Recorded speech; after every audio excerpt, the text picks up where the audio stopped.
বলিউডের অন্যতম অভিনেতা এবং বলতে পারো খুব বিশিষ্ট একজন ডাইরেক্টর। তিনি আবার নিউজে, কেন না কোনো ভালো কাজ করার জন্য নয়, তিনি নিউজে তার অপকর্মের জন্য। মনে আছে তো এই শাহিদ খান যে কিনা 2018 সালে মিটু মুভমেন্টের সময় মোট 9 জন অভিনেত্রী যার বিরুদ্ধে মুখ খুলেছিলেন, সেই তালিকায় ছিলেন শার্লিন চোপড়া থেকে অহনা কুমার। এবার সাজিদ খানের বিরুদ্ধে বলতে পারো বিস্ফোরক তথ্য সামনে আনলেন তারক মেহতা কা উল্টা চশমা খ্যাত নবীনা বলে। Literally said, why don't you just get off your clothes and sit in your laundry? অভিনেত্রীর বক্তব্য অনুযায়ী সাজিদ তাকে বাড়িতে ডেকে অভব্যতা করেছেন।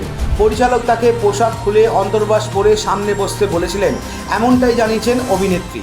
প্রথমে সাজিদ খানের কল পেয়ে তিনি প্রচণ্ড রকম খুশি হয়েছিলেন যে ডিরেক্টর তাকে ফোন করেছে, ভেবেছিলেন কোনো কাজ হয়তো তিনি পাবেন। কিন্তু তার বাড়িতে গেলে কথার মাঝে পোশাক খুলে অন্তর্বাস পরে বসতে বলেছিল সাজিদ। পরিচালকের বাড়ি থেকে কোনো রকমে বেরিয়ে গেলেও বারবার সাজিদ তাকে ফোন করেন এবং তাকে ডিস্টার্ব করতে থাকেন। তো অভিনেতার বিরুদ্ধে এবং এই ডাইরেক্টরের বিরুদ্ধে বলতে পারো এই অভিযোগ প্রথমবার নয়, বারবারই উঠে আসছে। মানে দাল মে কুছ কালা তো হ্যায়, তাই না?